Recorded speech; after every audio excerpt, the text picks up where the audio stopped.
What's up, everybody? TJ here. Real quick before we get started with the episode, I'm testing out a new feature called Fan Mail, which is where you can actually text me from the episode that you're listening to. So as you're listening to this, go over to the episode description, and right there at the beginning, you're going to see some text that says, send me a text message. Go ahead, click that. Let me know what you think about the podcast so far. Let me know of any questions, concerns, anything you might have. I love to hear from you. So go ahead, hit that up. I'm excited to read your text, and let's get started with the episode. You need to adjust your expectations. You can't look at people you knew 20, 30 years ago. What are the expectations of the job? What do they need to know? Then teach them. It's just that simple. Welcome to the Keep the Promise podcast, where we help build resilient and well-rounded firefighters. Welcome, everybody, to today's episode of the Keep the Promise podcast.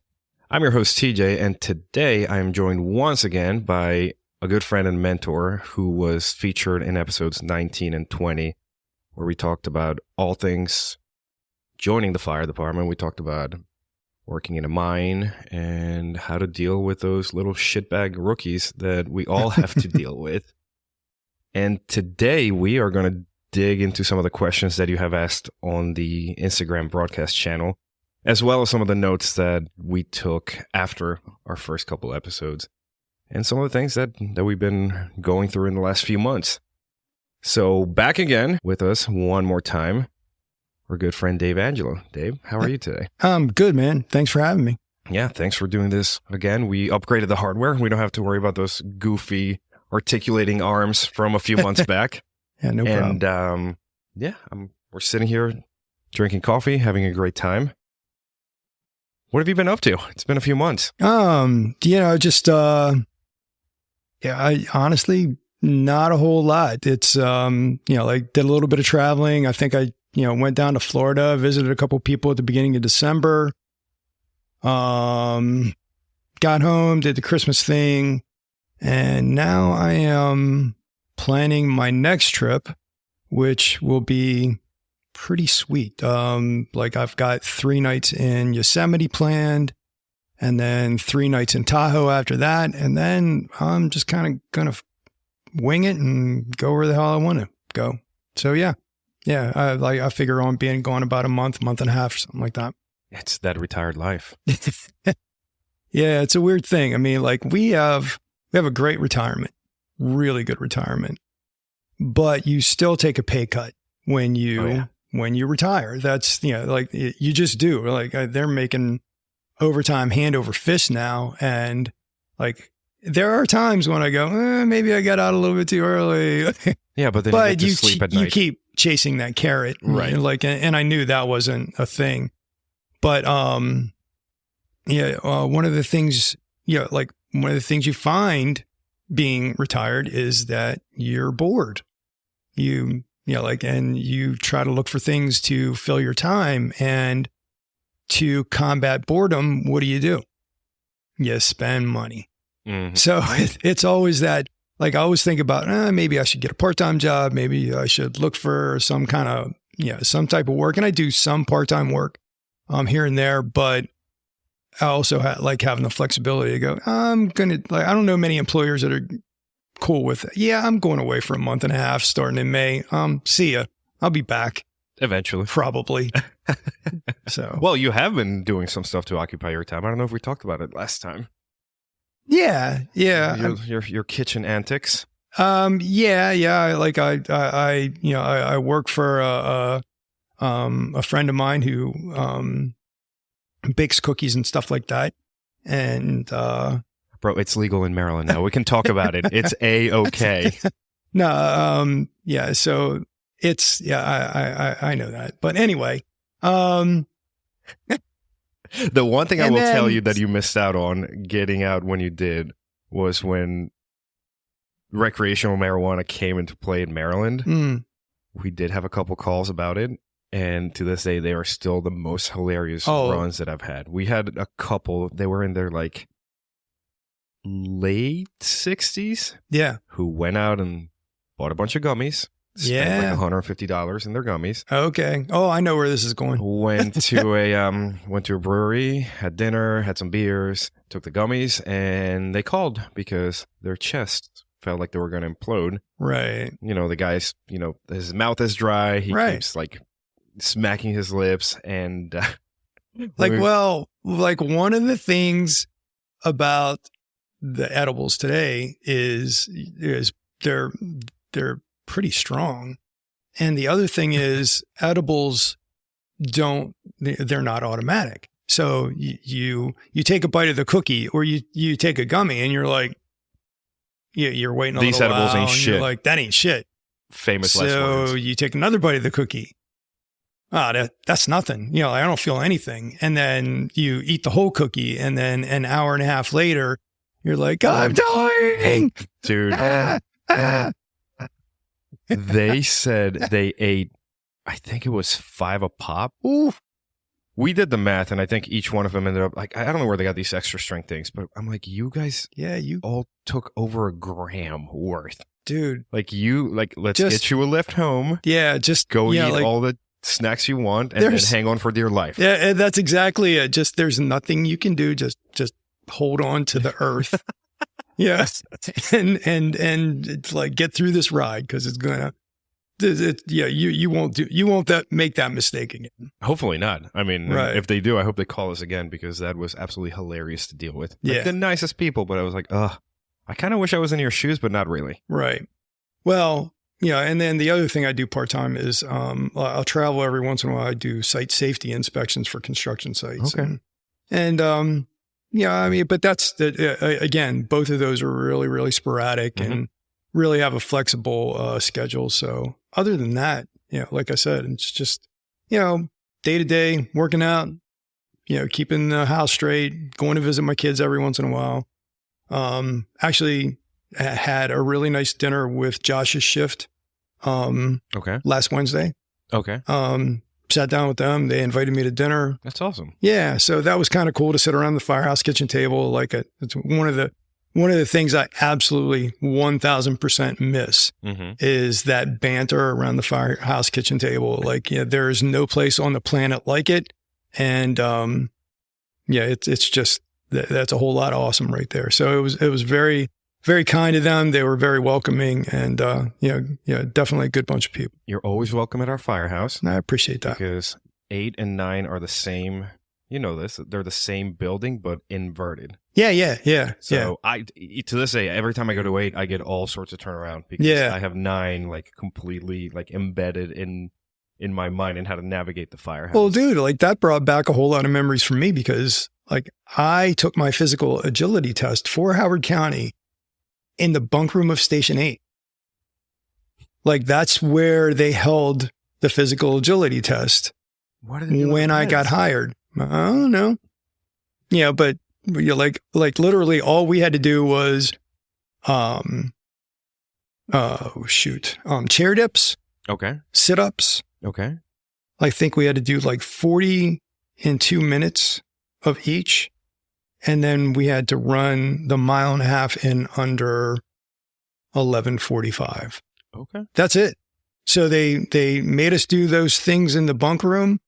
And then they took us down to the end of Route 29 and we ran for 1.5 miles and that was it. That was the physical agility test back then. # bring that back. Yeah. We'd still have people failing. Let's Oh, absolutely. Yeah. People 1000%. fail out of CPAT, they'll fail out of this one. Well, I believe in CPAT. I think one of the failings of my fire department was that we didn't adopt CPAT. But anyway, I almost broke a rib the first time I did it. Because I always tell you, once you get off that Stairmaster, just walk quickly. Don't run. No, I'm too cool for school. Yeah. I ran. Yeah. I fell. And then I got up and then I ran again. And as I was dragging the hose and I fell the second time, the nozzle dug in. Oh, nice. Knocked the wind out of me. I'm like, okay, I'm good. I'm fine. They're like, no, you're done. So shout out to Prince George's County for making me sign a refusal. The most humiliating experience of one of the most humiliating experiences of my life, having to get wheeled out on a stretcher just to sign a refusal saying I knocked the wind out of myself. I'll be back next week. Yeah. Good times. All right. So for those who may not have listened to the other episodes, tell us like a quick synopsis about you, about your fire service career, where you started, where you ended up, and.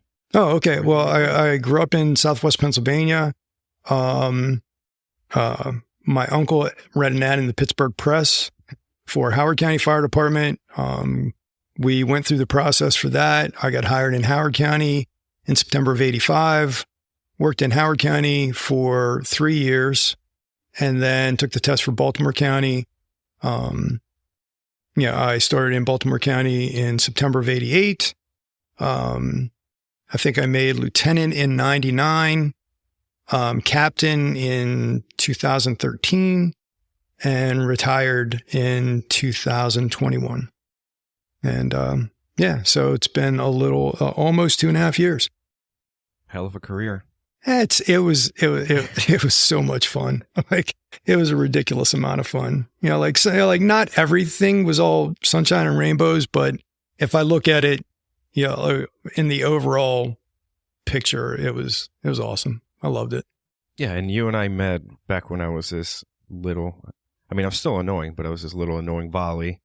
You were working your part-time gig. Yeah, part-time gig at, I think I worked 8 or 9 years in Bel Air Volunteer Fire Company as one of their EMS providers. Like EMT pukes, I think they called us back then.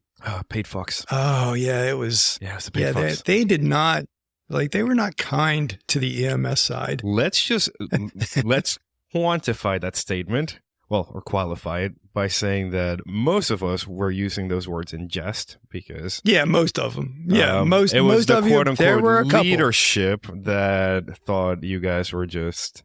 Which was hysterical because we were servants. making them money hand over fist. And not to mention the fact that the majority of you guys had way more time than any of us did and way more experience and way more wherewithal about yourselves because you kept it all secrets. Like, yeah, we like Brian Smith, Jay Radomski, like all of these guys that once we found out who you guys were like, oh fuck, we can't call them paid fucks anymore. Like, these dudes are the real deal. I think we were all lieutenants at the time. Yeah. I think me, Jay, and Brian were all lieutenants at the time. And now I will say that I lost the competition for the best looking paid guy in, like the hottest paid guy at Bel Air Fire Company, as a paid guy at Bel Air. That title, rightly so, goes to Brian Smith. Duh. Because that's a good looking man right there. That is. Yeah. He's, I do not hesitate to tease him about that every chance I get. Apparently, like, some of the women had a poll. Yeah, the female providers had a poll, and they named him the hottest paid guy there. And I'm like, I never let him forget that. Were you mad? How mad were you? Oh, well, I was. My feeling was hurt. Like, the one feeling I still have. But it was only bruised a little bit. I think I'm okay now. No, those were good times. And yes. Yeah. We got to rub elbows with some real good folks. So, oh yeah, and you're right. Most of the people that I worked with there, a lot of the younger volunteers, they were, like they're really cool people that I'm still friends with today. So yeah. It was a good experience as well. Like, I was wasting time on Facebook the other day, and I came across one of the Baltimore City's posts about people who recently got promoted. And saw that Scott Garrett, who worked there for a bit, now battalion chief. Yeah. And then, I'm like, holy shit, good for him. Like, I remember him. Same thing. Good quiet, dude. yeah. God, I loved working with that guy. He was so much fun to work with. So for as much shit as I give my volunteer time, it was worth it for the people. It's always that's one thing that I've realized is I spend way more time in the fire service is that at the end of the day, I don't really give a shit about much except the people, because these are the people that make everything so worthwhile. Oh, absolutely. It all boils down to that human capital. Like, those folks they just make it. Like, without it, it would suck. Good human beings. They truly are. Like, I mean, I still think that 10% of the entire human population are assholes. And it covers everything. It covers every gender, every race, creed, color, like, no matter what.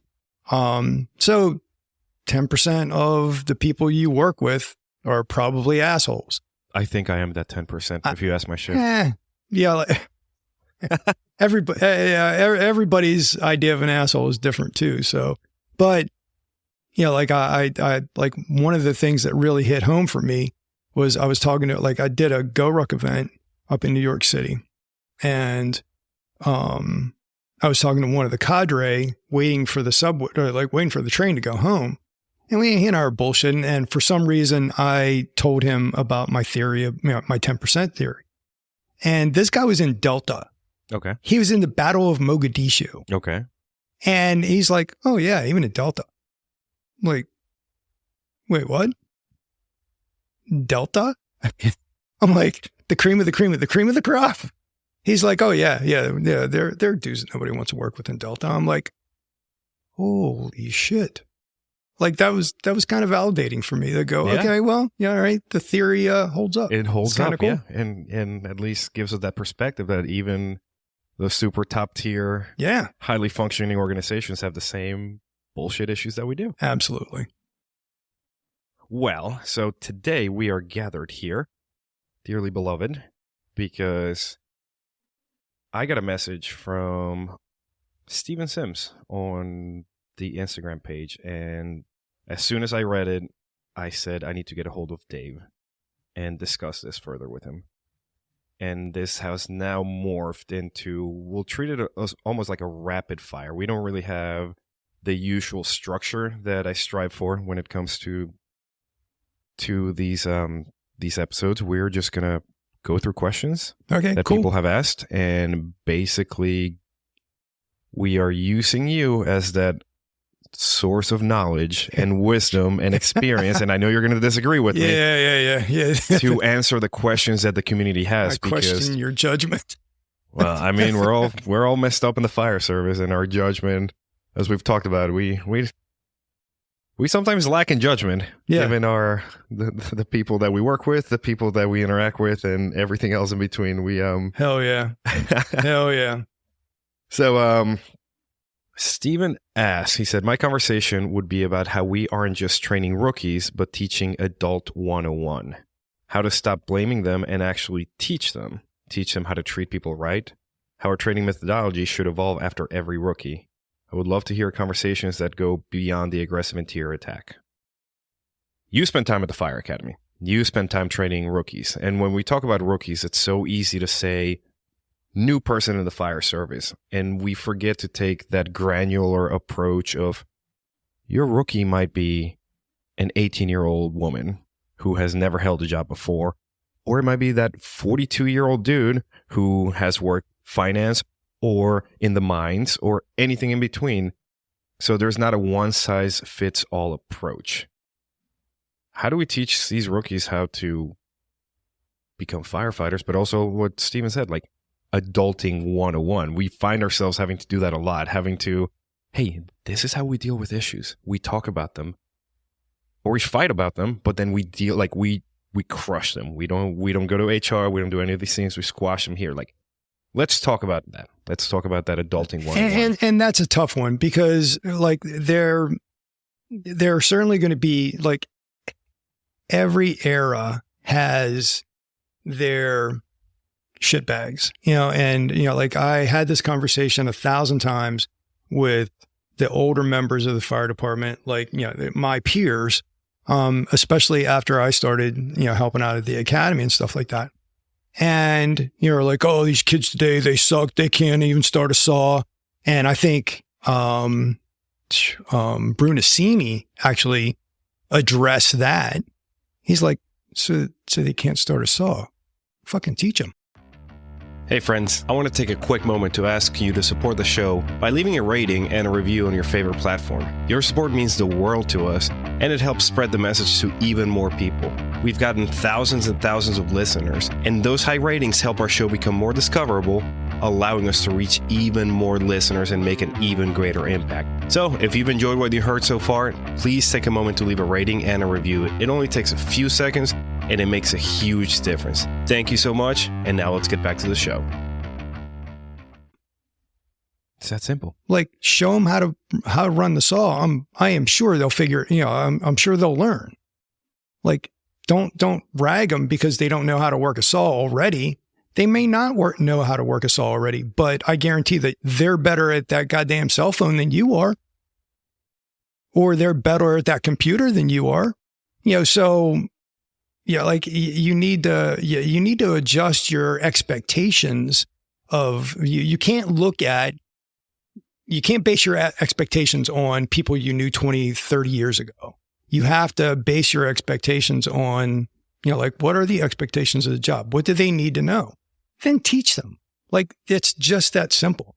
Like, and I actually have something that I'll segue into here. When I went through Howard County's academy, there were only 8 of us in the recruit class. We had a very structured instructor who you didn't do shit until he told you to. Like, he would get mad if you showed initiative. Like, because, the audacity of you to think that you know more than I do, blah, blah, blah, that kind of stuff. So the entire academy class, like, you learned really quickly that you didn't do shit until he told you to do something. So if you stepped off a fire engine, you waited until he told you to do whatever it is that he wanted done, then you went and did it. So I go to my first fire. I'm at Station 7. It was at Rideout Heath. And I think I was on the engine. I get off the engine and I'm waiting to get, for somebody to tell me what to do. Well, the lieutenant at the time, like, ripped me a new ass. And he was a pretty highly regarded lieutenant in your fire department at the time. Well, like, I was a piece of shit after that. Like, I was a dumbass rookie that didn't know what the fuck I was doing. Like, dude, I was just waiting for you to tell me what to do.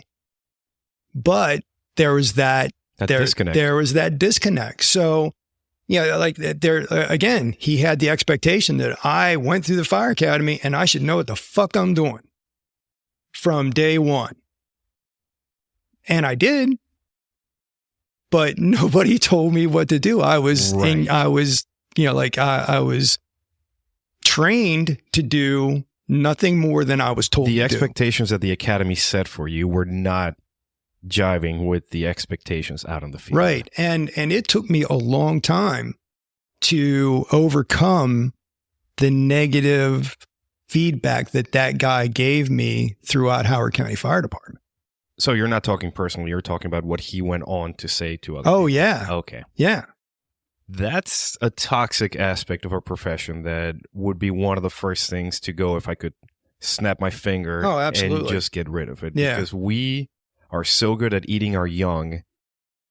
And my theory is that it takes so much more work to mentor somebody and to pick them up and say, this is how you fucked up. This is how you will not do it again. Right. It takes so much more work than turning around and going through the whole shift. Hey, this guy's a piece of shit. Right. And then you call your buddies at the other firehouse. Hey, good luck because our rookie's a piece of shit. Exactly. That is one of the most toxic aspects in our profession. Now, like, moving forward, as far as rookies go and stuff like that, as a company officer, I think it's really important to lay down the expectations, not only from, to the new rookies that come on board, but to your shift as far as how the rookies should be treated. And a lot of times that doesn't happen. Like, a lot of times there's a hands-off approach from the officers to, throw them to the wolves, they'll figure it out, whatever. Because that's what they did with me and I turned out fine. Yeah. Right. There's no biases at all. Right. In there. Your approach is perfect. So you do, as an officer, you need to you need to sit the rookie down and go, this is what I expect from you. This is the minimum that I expect from you. These are the things that I need you to do. The kind of stuff that you need to do to make people in this job trust you, because there has to be a level of trust from both sides. And for them to, for you to gain their trust, you have to do these things. Now, after that happens, you'll start to trust them as well, but there's got to be some back and forth there. And then there needs to be some consistency. Like you can't say, this is my expectation of you, but all right, well, like John's been on the job for like 25 years and he's kind of coasting. So I'm going to let him slide for the, like you can't do that. There has to be consistency across the board as far as how you treat people and how you expect them to treat everybody on the shift. So, it's give me a goddamn fire all day, every day. They're the easiest parts of this job. It's the people that make it, like as far as an officer goes, and it's the people and the people skills that make it very, very difficult to be an officer because everybody's different. Everybody comes into the job with different expectations. And yeah, that's not an easy thing to do. And some people just aren't going to be okay with it. Some people, like they don't fit. And I don't know what the answer is to that. Like I truly don't. It's kind of like if you're consistent and you're clear with your expectations and you're fair, as fair as you can be, like. Careful. That's a dirty word in the fire service. No. Gotta be fair. Gotta be fair. Oh, the amount of stuff I've heard from people just bemoaning the word fair, which to me ties into our incredible ability to take the most innocuous thing and make it a whole pile of bullshit. Right. And you're always going to have people like that. Dude, I remember when I first got on the job, and it was a really long time ago, like 88, I go to 89, I go to Dundalk. There was a person there who they were like, oh, you have to watch what you say around this person because they keep notes. And one of those. Yeah. So even back then it was happening. It's not like it wasn't happening back then, and this just, this kind of thing just started like recently. That shit was going on even way back when. Now, on the other side of that, there's a lot of inappropriate shit going on back then too. Oh yeah. I mean, let's be honest. There were VHS porn, videos being shown around the kitchen table. They could smoke in the kitchen. Somebody's going to be listening to this right now going, hell yeah. You couldn't go into a bathroom in any firehouse and not have a stack of Penthouse and Playboy magazines sitting right next to the shitter. Like that's just the way it was. And we thought, hey, nothing wrong here. What? Over time we've, we came to realize that, okay, well, maybe that's, that's not cool. And we shouldn't do that. Yeah. But, it took a long time to change that culture. And, there were people who would say outrageous shit. I remember one dude, we had a battalion meeting as far as the contract was going on. And so 5 or 6 different firehouses come to this one firehouse. There's a dude that put a Ruger Mini 14 with a scope and a tripod on one of the kitchen tables, pointed at the front of the room for the union president to come into and speak. That's where he was going to talk. And Jesus. And there's a rule in the rule and reg says no firearms in the firehouse. And there were battalion chiefs at this meeting. Nobody did a goddamn thing. Holy lawlessness, bro. And I'm I don't think this is okay. I think I'm going to stand in the back of the room. Out of the line of fire too. Jesus Christ. I mean, that's again, so the pendulum swung the other way, and eventually that kind of behavior stopped, but there were dudes that thought that was fine. There was nothing wrong with that.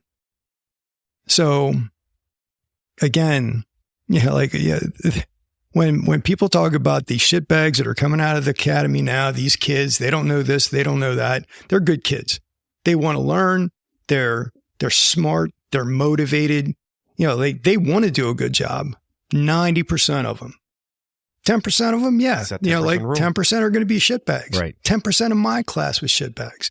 I guarantee that, again, the guys that were getting ready to retire when I came out, I guarantee 10% of their class was shitbags. But it's human nature to forget shitty people and shitty things.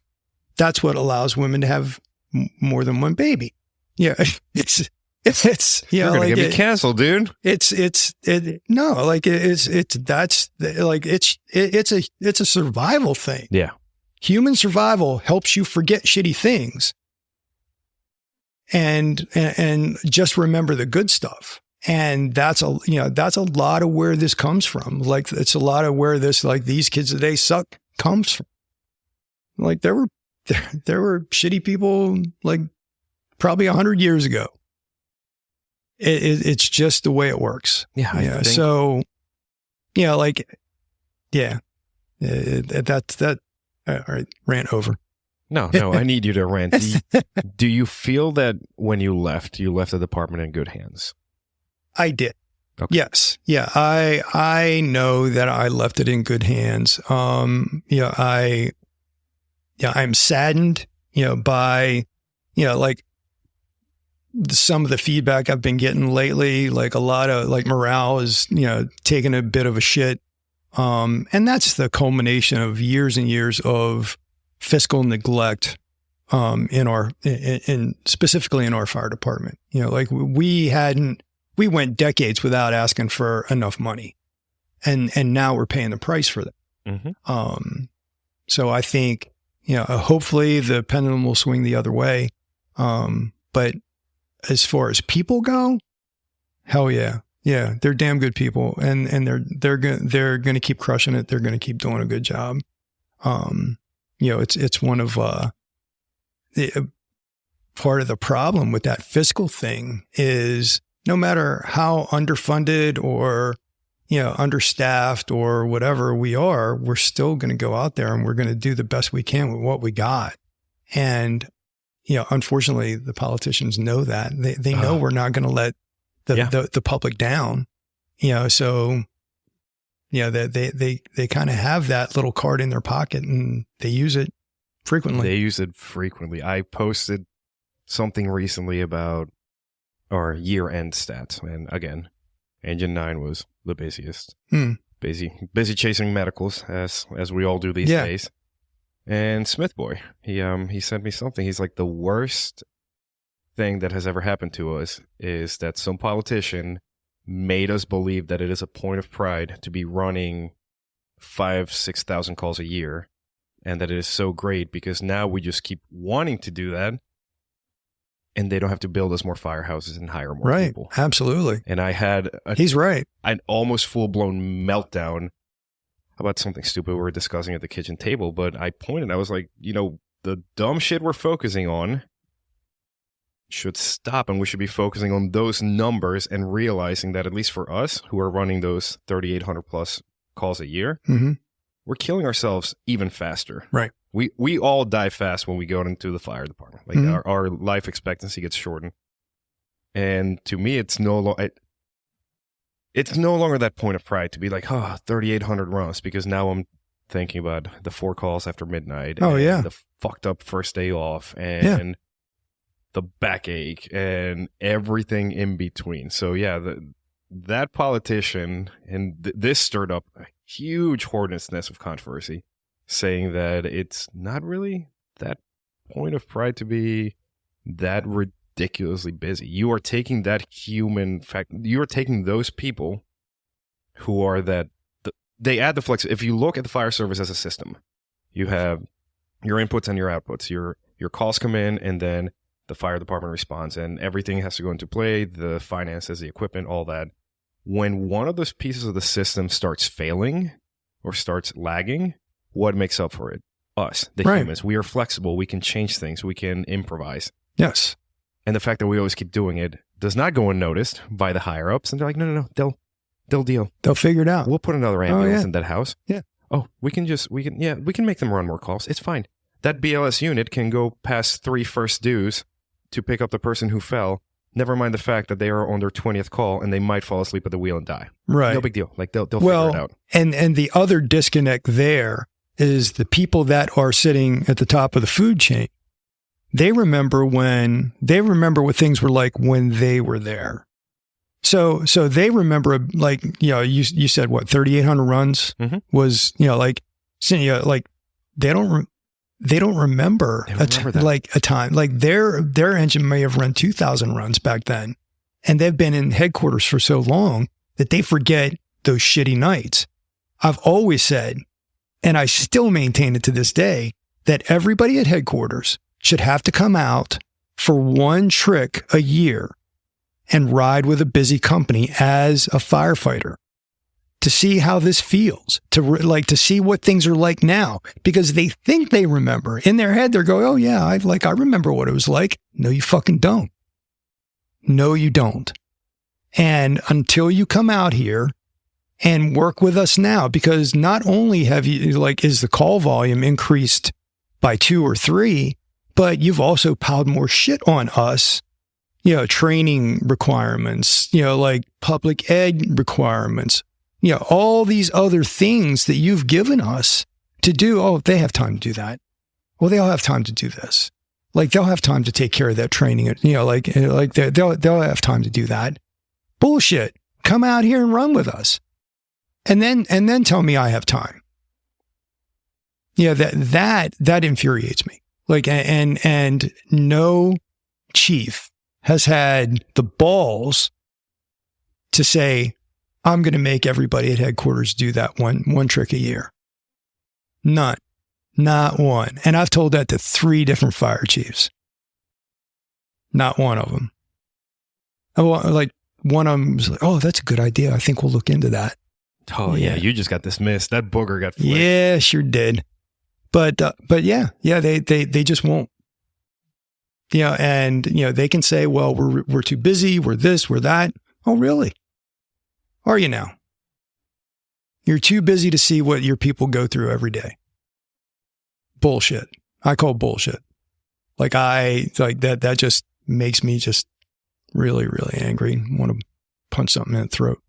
Anyway. That's a disconnect that is not unique to us. And what's his name? Peter Blabber, is it? The Mission, the Men and Me? Mm-hmm. I think that's I remember that book. But his thing was, you got to listen to the boots on the ground. You do.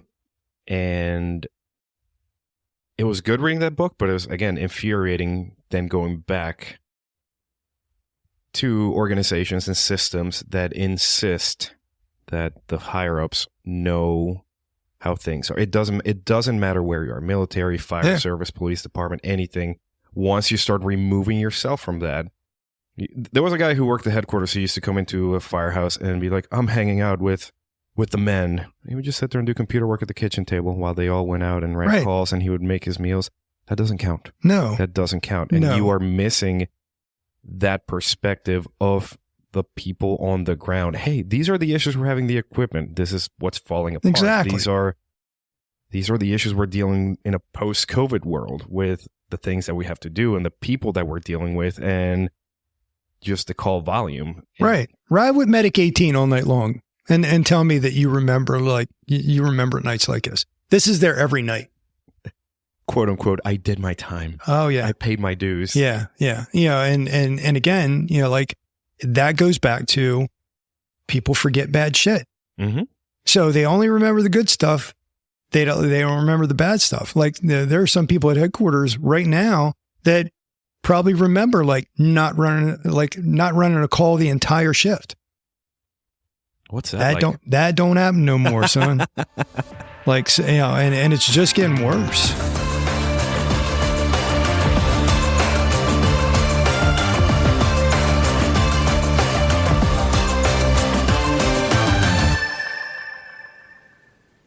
Hey everyone, it's TJ here from Keep the Promise. As you know, this podcast is all about helping firefighters become more resilient and well-rounded so that they can be a force for good within their fire department and their community. But today I want to talk to you about something that's just as important, and that is supporting firefighters who are going through tough times. When one of our fellow firefighters is off work because they have to go to the Center for Excellence, they have to go to rehab, they have mental health issues, or they have other health issues, it really takes away their support system and it wreaks havoc on their finances and their family's finances. And many times, these brothers and sisters are left to struggle alone, away from their support system and the people who love them without the resources they need to recover. That's why I'm setting a bold new goal. And that is to reach 150 total patrons on Patreon so that we can start a fund to help firefighters and their families during these challenging times. And I need your help to make it happen. With your support on Patreon, we'll be able to provide financial assistance to firefighter families who are battling things like addiction, depression, and cancer. We're going to help alleviate the financial strain that can come with being away from the fire department so that our brothers and sisters can focus on healing and recovering. Now, reaching 150 total patrons is a big goal, but I believe that we can do it together. And when we do, we'll be able to make a real difference in the lives of those who serve and protect alongside us. So, if you're not already a patron, I invite you to join us today. Head over to joinkeepthepromise.com and sign up today. Again, that is joinkeepthepromise.com. And if you already are a patron, thank you so much for your support. You'll be receiving some exclusive rewards and perks as a way of saying thanks. Together, let's show our fellow firefighters that we've got their back just like they always have ours. Thank you for listening. Let's get started with the episode.